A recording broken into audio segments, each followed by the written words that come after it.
Hey yo, Paul here. So today we're going to talk about scaling up or down your brewing recipe.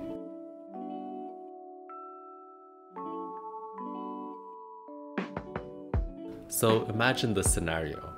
You want to double your brewing recipe just to make a bigger batch because you have some friends over. And what happens? Well, you double it, you brew with it, and you taste it. And suddenly you realize that it doesn't taste as good as when you brewed it as a smaller batch. So why didn't this doubled recipe cup of coffee taste as good as the original recipe? Well, let me explain to you why that is. So what happens when we double a recipe? Well, we use more grinds and we use more water. So you would think that one of the factors that is changing the taste is actually one of these two variables. So it's actually the byproduct of those two variables. Because when you use more grinds and more water, your brewing time actually increases, and that increases extraction. So how can you mitigate this? Well, the first thing is that you can actually use brewing devices that you control time with, like the French press, AeroPress, and immersion cold brew. So you can easily scale recipes up or down without any repercussion. So what if you're using a brewing device that cannot control time? This includes every single pour-over device, coffee drippers, mocha pots, siphons, and so on. The thing here is that you now need to compensate another variable in your brewing recipe for the over-extraction that happens because of the increased time.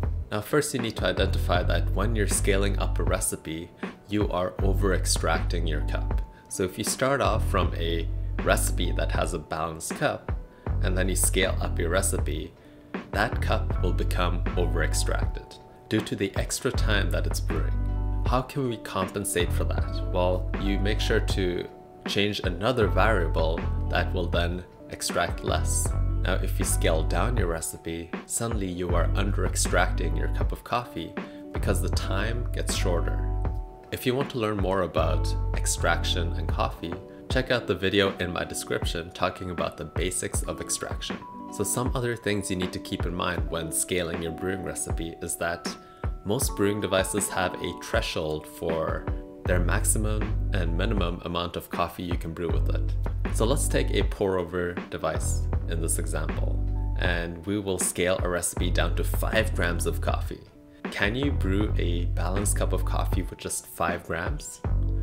And the answer to this is no, because the brewing time is so short that you can't tweak the other variables to compensate for it. Now the opposite is also true, where if you want to brew with, let's say, 100 grams of coffee, the issues that arise with a pour over is that you cannot tweak your variables enough to get a good cup of coffee. And these are like the extremes of a brewing device.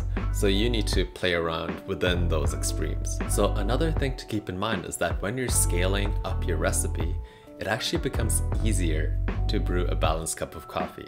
And this is because there is a bigger range where you will actually get a balanced cup of coffee, and that coarser grinds is just more forgiving than finer grinds.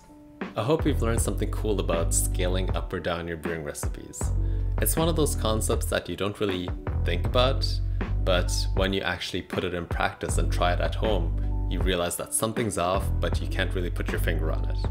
I hope I've helped you put a finger on that. I recently also just fulfilled all of my pins to Kickstarter backers, and if you didn't know, I did a Kickstarter on coffee pins, and I made these really rad enamel coffee pins over here. Let's see.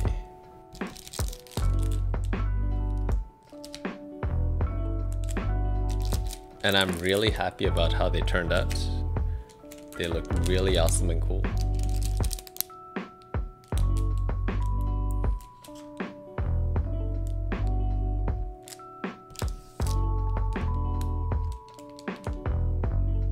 These pins will in the near future be available on my website, www.brewinghabits.com, so make sure to check those out if you're looking for a pair. Until next time, peace.